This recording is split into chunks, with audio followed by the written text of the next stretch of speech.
Delhi Capitals తో match లో Mumbai Indians ఓడిపోయింది. కానీ యువ ప్లేయర్ తిలక్ వర్మ ఆకట్టుకున్నాడు. ఒత్తిడిలోనూ తన వంతు పోరాటం చేశాడు.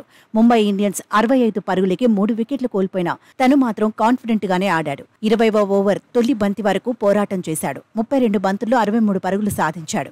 196.88 స్ట్రైక్ రేట్ను నమోదు చేశాడు. తిలక్ వర్మ ఇన్నింగ్స్ లో 4 ఫోర్లు 4 సిక్సర్లు ఉన్నాయి. ముంబై ఇండియన్స్ చివరి వరకు పోరాడిందంటే అందుకు తిలక్ వర్మ కూడా ఓ కారణం. అయితే యువ ప్లేయర్ తన వంతు పోరాటం చేసినా హార్దిక్ పాండ్యా మాత్రం బౌన్సర్లు సంధించాడు. ఓటమికి తిలక్ వర్మే కారణమని తేల్చేశాడు. మిడిల్ ఓవర్లలో తామింకా బెటర్గా ఆడాల్సిందన్నాడు. తిలక్ వర్మను అక్షర్ పటేల్ కట్టడి చేశాడని చెప్పుకొచ్చాడు. భారీ షాట్లు కొట్టకుండా యువ ప్లేయర్ను అక్షర్ అడ్డుకున్నాడన్నాడు. ఆటపై తాము అవగాహన పెంచుకోలేకపోయామన్నాడు. స్పష్టత లేకపోవడం వల్లే ఓడిపోయామన్నాడు. నిజానికి టాప్ 3 బ్యాటర్స్ పెవిలియన్ చేరాక తిలక్ వర్మ ముందుగా క్రీజులో సెటిల్ అయ్యేందుకు ప్రయత్నించాడు. ఎదుర్కొన్న తొలి 10 బంతుల్లో 10 పరుగులు సాధించాడు.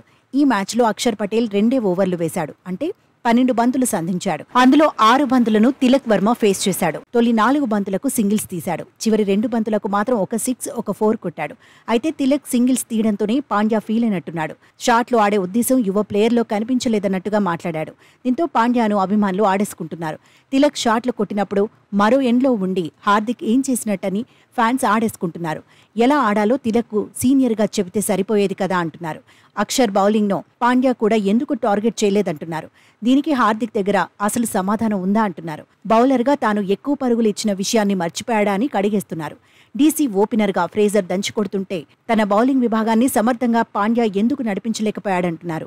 తన తప్పులను కవర్ చేసుకోవడానికే తిలక్పై ఆరోపణలు చేశాడనే చర్చ కూడా జరుగుతోంది. అయితే డీసీపై మినహా ఇతర మ్యాచుల్లో బ్యాటర్గా పాండ్యా పేలిందేమీ లేదంటున్నారు. తాను సరిగ్గా ఆడినప్పుడే ఇతరుల గురించి మాట్లాడాలంటున్నారు. మొత్తంగా పాండ్యాను ఫ్యాన్స్ ట్రోల్ చేస్తున్నారు.